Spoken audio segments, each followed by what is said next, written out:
আসসালামু আলাইকুম। ষষ্ঠ শ্রেণীর প্রিয় শিক্ষার্থী বন্ধুরা, নুরুদ্দিন একাডেমিতে তোমাদেরকে স্বাগত। আজকে আমরা তোমাদের গণিত বইয়ের বীজগাণিতিক রাশির জগৎ পৃষ্ঠা নম্বর 160-এর যে একটি একক কাজ দেওয়া আছে তা নিয়ে আলোচনা এবং সমাধান করব। প্রিয় শিক্ষার্থী বন্ধুরা, এখানে বলা হয়েছে একটি 3 পদ ও একটি 4 পদ বিশিষ্ট বীজগণিতীয় রাশি লিখে প্রতিটি পদের উৎপাদকগুলো ট্রি এর মাধ্যমে দেখাও।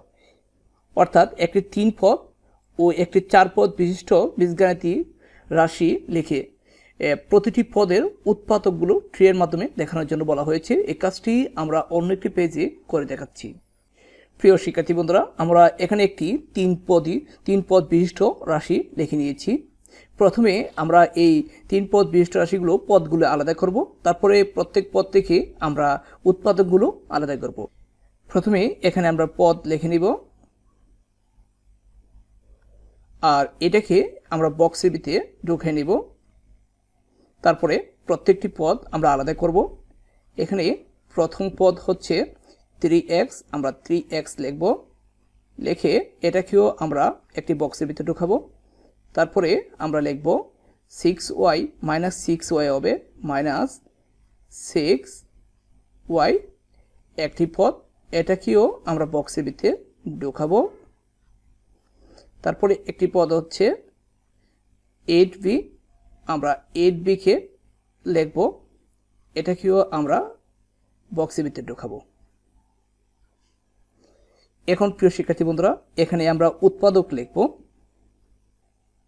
উৎপাদক লিখে আমরা এখন প্রত্যেকটি পদের উৎপাদকগুলো আলাদা করব। সেক্ষেত্রে আমরা প্রথমে এখানে এটা টান দিব। প্রথমে 3 একটি উৎপাদক। উৎপাদক মানে হচ্ছে কোনো পদকে ভেঙে টুকরা টুকরা করা, যাতে আর কোনোভাবেই না ভাঙানো যায়। তাহলে এখন 3 কে আলাদা করব। তারপরে আমরা এখানে x লিখব। দ্বিতীয় পদটি হচ্ছে মাইনাস 6y। প্রথমে একে টান দিয়ে আমরা মাইনাস 6y লিখব, মাইনাস 6 লিখব। এটিকে একটি বক্সের ভিতরে ঢোকাবো। আরেকটা টান দিয়ে আমরা শুধু y লিখব, এটিকে বক্সের ভিতরে ঢোকাবো। আর 8b এর এখানে একটি উৎপাদক হচ্ছে 8টাকে আমরা একটি বক্সের ভিতরে ঢোকাবো। আরেকটা টান দিয়ে আমরা বিটা লিখব, বিটাকে আমরা বক্সের ভিতরে ঢোকাবো।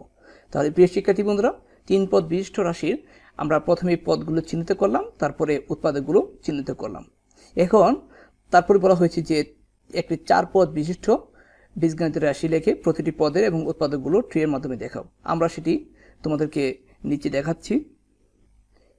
প্রিয় শিক্ষার্থী বন্ধুরা, আমরা একটি 4 পদ বিশিষ্ট রাশি লিখে নিলাম। এই রাশিটিকে আমরা বক্সের ভিতরে এভাবে ঢোকাবো, এভাবে বক্স বানাবো।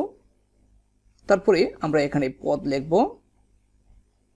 লিখে প্রত্যেকটি পদ আমরা আলাদা করব।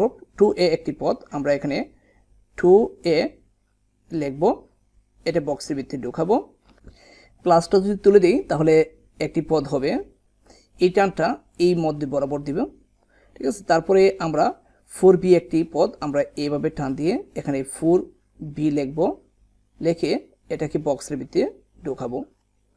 তারপরে আমরা তৃতীয় পদটি হচ্ছে মাইনাস 6cx, আমরা এখানে মাইনাস 6cx লিখে এটাকে আমরা বক্সের ভিতরে ঢোকাবো।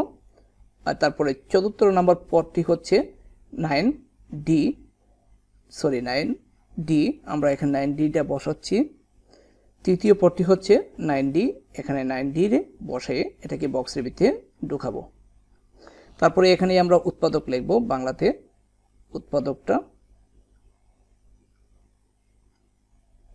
দেখে এখন প্রত্যেকটি পদের উৎপাদক নির্ণয় করব।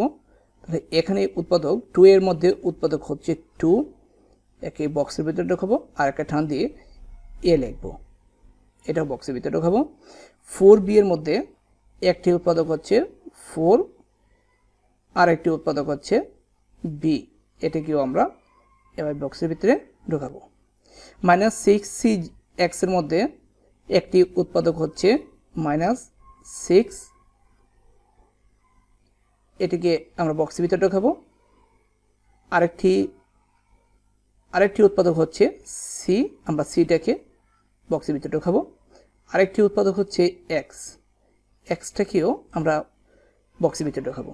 9d এর মধ্যে এটা একটু এদিকে এসে পড়ছে। 90-এর মধ্যে 9 একটি উৎপাদক, আমরা 9টাকে এভাবে বসাবো। আর আরেকটা উৎপাদক হচ্ছে প্রিয় শিক্ষার্থী বন্ধুরা ডিটাকে আমরা এভাবে বসাবো। তাহলে আমরা 4 পদ বিশিষ্ট রাশির পদগুলো চিহ্নিত করলাম এবং প্রত্যেক পদের উৎপাদকগুলো চিহ্নিত করলাম।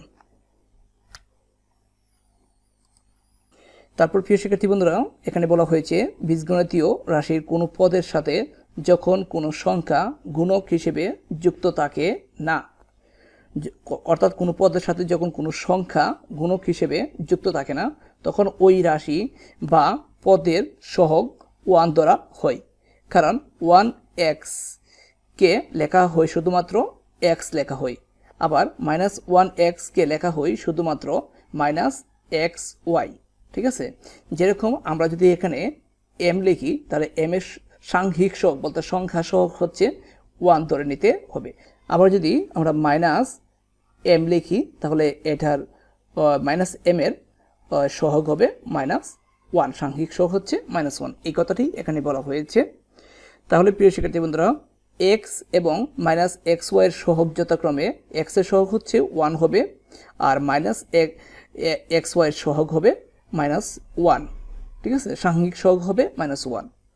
এরপর বলা হয়েছে আর যখন কোনো চলকের সাথে কোনো অক্ষর প্রতীক গুণক হিসেবে যুক্ত থাকে তখন ওই গুণককে রাশি বা পদের আক্ষরিক সহগ বলে।